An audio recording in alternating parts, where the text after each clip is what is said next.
I'm very well. Thank you for inviting.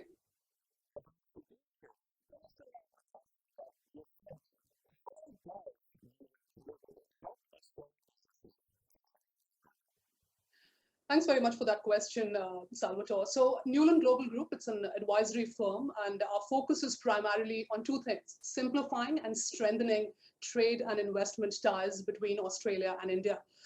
We do this through our advisory work, where we help organizations, we handhold them and tell them which partners will really help them in India, what sort of pre-homework they need to do, which sort of industry sector will work for them when they're looking for right partnerships, alignments, joint ventures across different sectors. Primarily, our key focus areas currently are mining, manufacturing, as well as pharmaceuticals and the health sector, along with sports. Apart from the corporate advisory work, a key component of our work is also giving people the right insights about changing India, the new India, and also telling them that they, businesses, because corporate Australia has had a very limited connection with India's growth story. So one focus of our work is that how do we really change the narrative or bring a new narrative where people know what's really happening in India, how India is changing, growing, what sort of economic growth story is happening, what sort of new schemes, new initiatives have come up. So going beyond the anecdotal assumptions and prejudiced generalizations and focusing more on real facts. And let's not also forget that South Asian economies, and especially economies like India, they're very dynamic in nature. So any information which is an year old is largely very outdated information. So the pace and the breadth and the length has to be very dynamic. You have to be very up to date with information, and especially when you are engaging with organizations. So for that purpose, we do a lot of write-ups across different global think tanks. We are regularly published in many of the newspapers here as well as in India.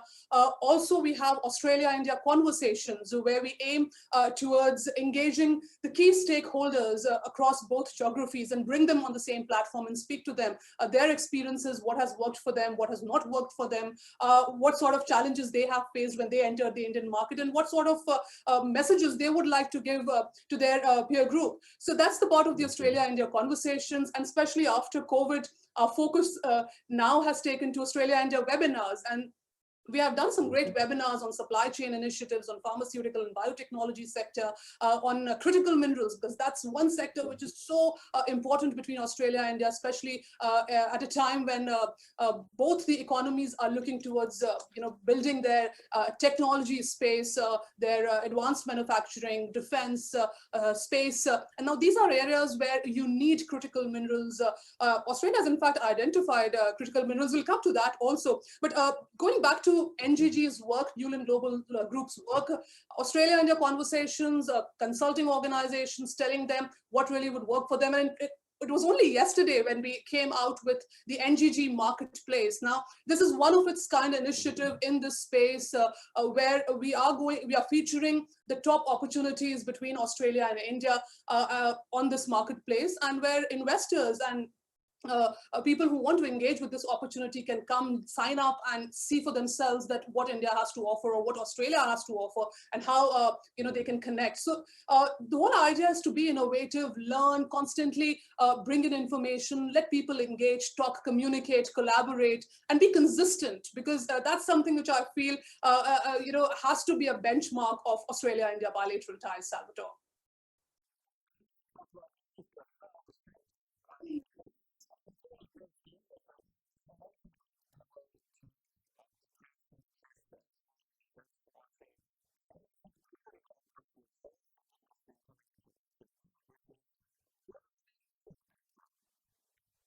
Well, this is something which I'll be going back to my employer and asking them, because this never, this is something, so this is something which is not my domain. I never chose the name. So yes, I can say, Salvatore, for definite reasons, that we are on our way to create a new story in the Australia-India bilateral ties, and Newland is already doing that.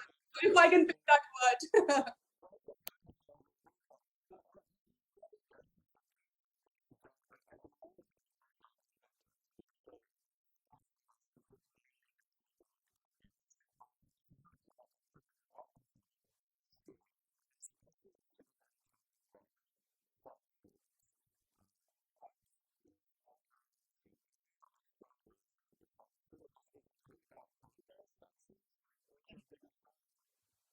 Well, glad you asked that question because pharmaceutical is such an interesting space between Australia and India, and our focus is that how we really bring in the biotech skills and the research and development expertise of Australia and match it up with the pharmaceutical space and the pharmaceutical expertise of the Indian market. Now, how this will happen is something which only time will tell. But currently, what's happening in this space is, of course, there's a lot of work happening in and around COVID vaccination. In fact, one of I cannot divulge much on this, but one of the projects which we've been engaging is already around tablets to tackle COVID, which is a part of a consortium with acclaimed institutions in India and along with a science agency here in Australia. So a lot of work happening in this space, but we need to understand what is it that we need and what Australia is capable of giving to India and what India really needs. Now, if you look at Australia, 90% of the medicines are being imported currently, and most of them are coming from the European markets and from the United States. The share of India is still very, very limited. If you look at India, it's called the pharmacy of the world. We have read enough about India's pharmaceutical potential, possibly also after the vaccine diplomacy that started off, and 10,000 manufacturing facilities, around 3,000 pharma companies. That tells you a story about what India is capable of. So I would say that when you ask me about this question on pharmaceutical opportunities between the both countries, can we really build up a supply chain lineup?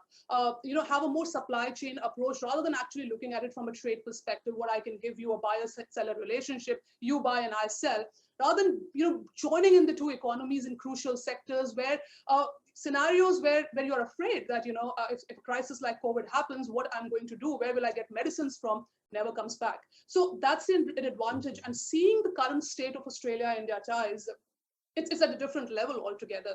And there's tremendous potential and opportunities for both the economies to work in key sectors. In pharmaceuticals, in fact, there's been a lot of focus also from the government side. There are dedicated funds like the Australia-India Strategic Research Fund, which is primarily focused on building the research component. There are constant engagements also with the Department of Science Technology in India, with CSIRO here. So I would say in terms of potential, it's endless. It's just that how we identify these opportunities and really be consistent with that.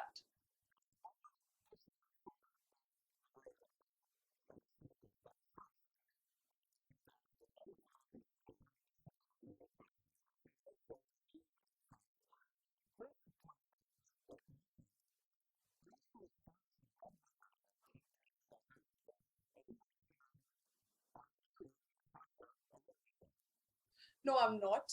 And I have to disappoint you there, because I won't even say if I'm a great sports fan, because I'm really trying to pick up sports because of, my job compulsions, because we have, a segment called NGG Sports, and we manage Alan Border. We have a tie-up with GSW Sports in India. So we do quite a bit of work in the sports segment. So I'm still trying to pick here and there. But if you're going to, it is indeed a very tough question, because I'm sorry, I'm disappointing you there. No.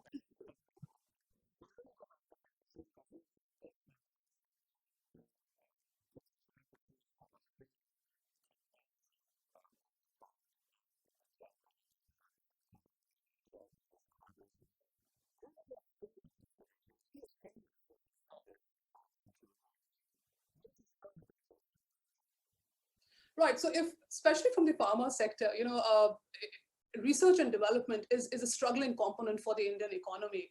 If one has to give you a data, it's the share of R&D expenditure in the Indian economy is less than 0.5%. Even if you look at the universities and the premier universities, the share of research component in their work is still very limited. Many of the challenges which pharmaceutical companies today face, and research-led pharmaceutical companies which are looking for new biosimilars, new new components which can be utilized for new discoveries, which can be constantly. So the churning which is required in the market is currently lacking in, I would say, in the Indian market. And that's where the strength of the Australian market comes in. When I say biotechnology and research and development, what I mean by that, not just in biopharma, but also in pharma research, in marine technology, in agri-technology. So the very component of biotechnology, it's like an umbrella which has so many sectors under it that you can just pick one and two and say that what exactly you want. Specifically, what if I have to give you an example, going back to the marketplace, which yesterday we launched, we have listed quite a few opportunities there. Now, one opportunity there is on prostate cancer. Now, there's a dedicated drug which has been come out from one of the firms in Australia, which they want to take to the Indian market. Now, the potential of this drug is that it takes, it's a PSA test actually. It's like a PSA test, but it's a blood test. It's not a PSA test. So it takes away the cost factor, it takes away the time factor, it takes away the invasive nature of PSA. So these are the things which currently are not available in the Indian market. It's just that how do you identify the right sort of technology, get the right investors, because the investors in India are on a lookout for the right set of technology. They want that sort of that information, that knowledge, where they can go and put some money and get that for the Indian market, which has huge scale. So that's where I see the opportunity, Salvatore.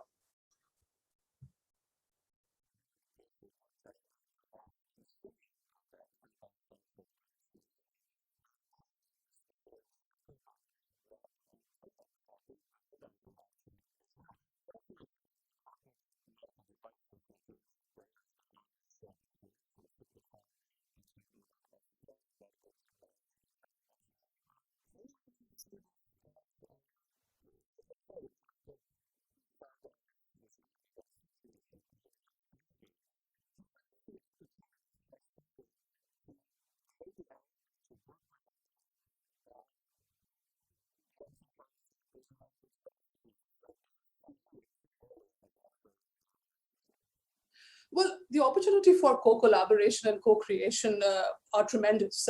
In terms of the only challenge here is that how do you really bring all the stakeholders on the same page, and how do you really get them going? Because even if one tries and understand how the research allocations or grant allocations happen, there are considerable technicalities, and that's where the nature of understanding comes in. What's important for India might not be important for Australia, and what's important for Australia might not be important for India. So you really have to identify the right synergies there. The opportunity for pharmaceutical sector or the medical medtech devices. These are areas which hold tremendous potential for both the geographies, and the requirements are important in both countries. It's not that it's only important for India; it's equally important for Australia. So I would say that when you say co-create and co-collaborate, it's not just about we identifying institutions. It's primarily about how we really take this forward and make this happen. And for making it happen, you really have to have the businesses, the research institutions, the academic institutions, the government, all the key players all on the same page. And I see with all that has happened in the last 2.5 years, specifically post the release of the 2018 India Economic Strategy, a lot of ground has been covered, and there's lots to come.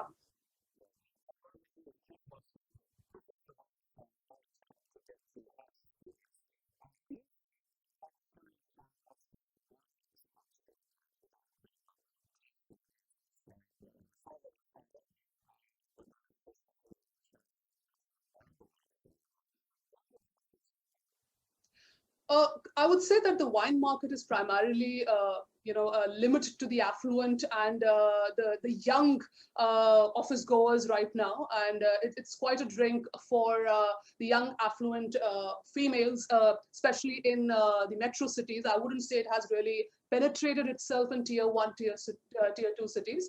The opportunity, another challenge is again on the import duties when you talk about wine. And so you'll have to really look into a model where,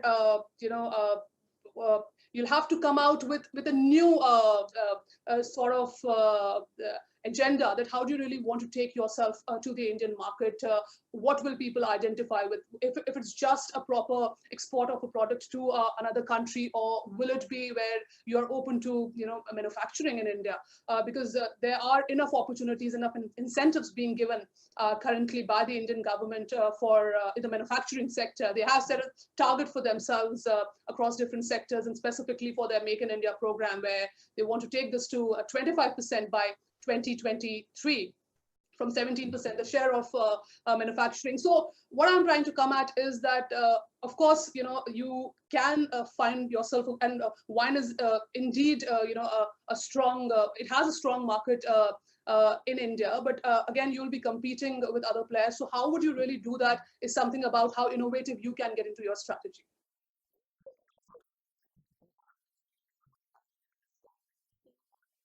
Australian wines currently, if I'm not wrong, is more than 50%. Yeah, yeah.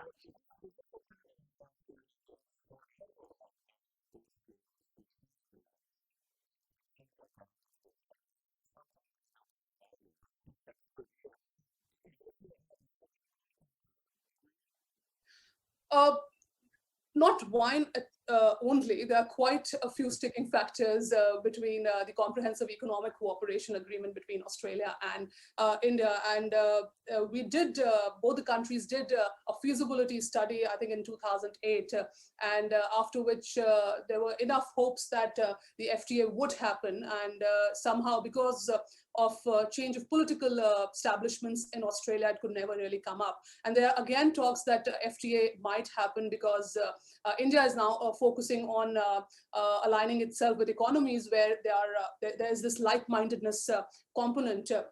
Now, the challenge with FTA is that there are enough contentious sectors between both countries. To talk about dairy, talk about agriculture. These are sectors where you have to identify from both the countries' perspective. For India, the FTAs have not really worked. And when I say that, the whole trade orientation for India is primarily dependent on trade deficit. So, for example, the FTAs which India has signed with ASEAN, with Korea, with Japan, the trade deficit with these countries between 2005 and 2017. So, in 2005, if the trade deficit with these countries were around $8 billion, it actually jumped to $80 billion in 2017. Now, out of this, 60% of the trade deficit is with China alone. Now, Australia's experience with FTAs are that 70% of our trade here is actually regulated by the free trade agreements. But India's experience of FTAs are that it's somewhere around 5 to 25%, in fact, less than 15%. So the very experience of FTAs is very limited. Most of the people don't use FTAs the way it should have been. So there's a very limited capacity utilization of FTAs, which also has led to lower trade competitiveness in the Indian economy. But the question here is that we also need to understand that India is actually a consumption-led economy. It's not an export-led economy. It's trying to make itself an export-led economy, trying to really invest in sectors where it can export. And again, pharma, electronics, telecom, these are sectors where it's really trying to incentivize them through its production-linked incentive schemes. But FTA still seems extremely far-fetched. If it happens, it will be a big boost for a variety of sectors, but it is a tightrope walk between economic gains and domestic interests. And right now it seems that India will be tilting more towards domestic interests because it would want to secure the interests of its domestic producers, especially in sectors like agriculture, which has like 60% of the population in the agriculture sector.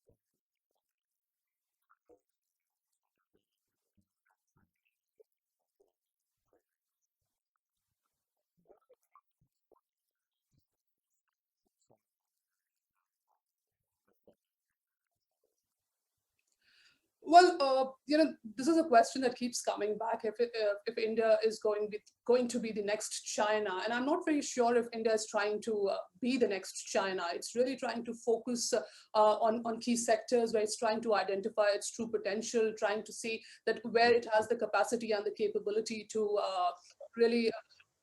So, what sectors primarily in electronics, also in pharma sector. It has come out with production-linked incentive schemes across 27 different areas in chemical, in batteries, in cell making, and these are sectors where there's enough need for economies. There's enough need for it.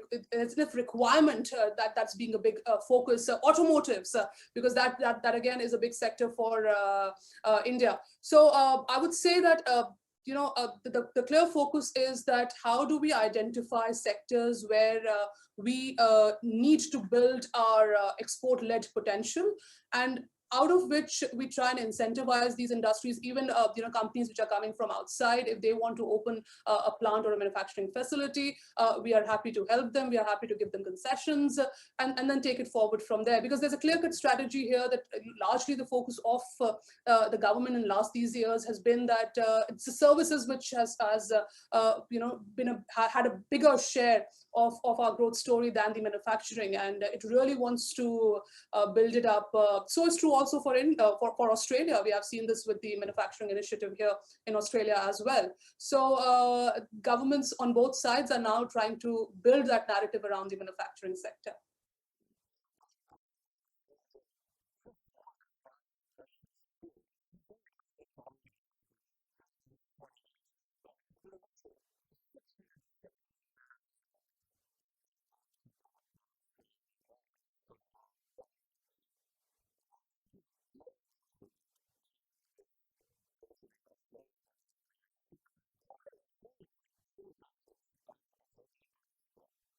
That's a great question, Salvatore, because it's been mentioned innumerable times in all the reports, be it the India Economic Strategy Report or the Australia Economic Strategy Report, that how do you really treat this diaspora as a strategic resource, as a strategic asset, and really bring in, utilize their skills, their talent, their network.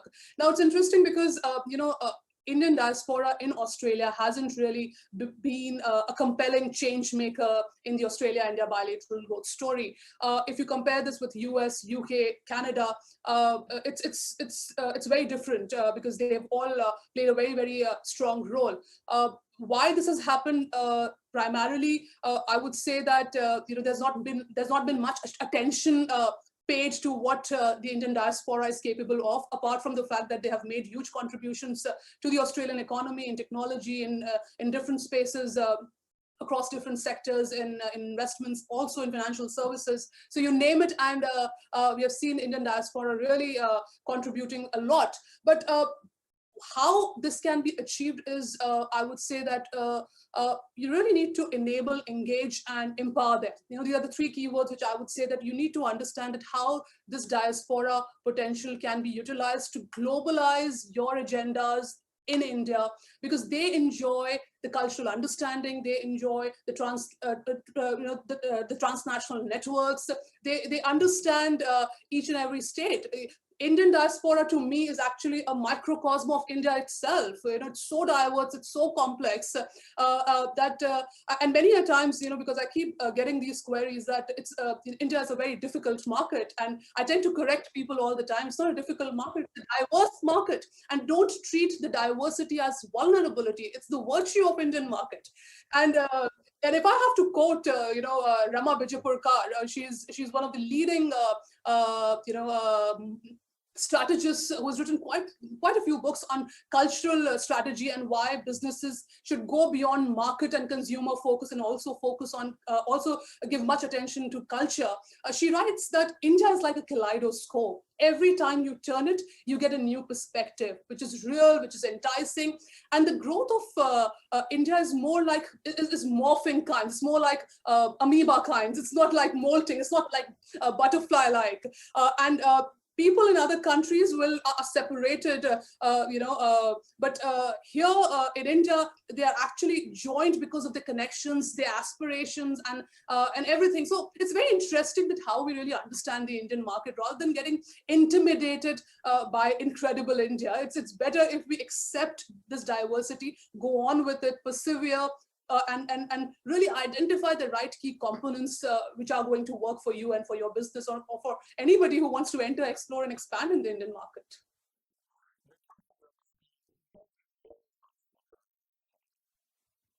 Thanks very much, Salvatore. It's been a pleasure, and I think we can go on and on when it comes to Australia, India. There's so much to talk, and especially in the current scenario, if we see there's so much of positive energy between both the governments, businesses, and also people to people. And I hope to see that the diaspora specifically, which is like a living bridge between both countries, I'm going to make a strong contribution. Thanks very much.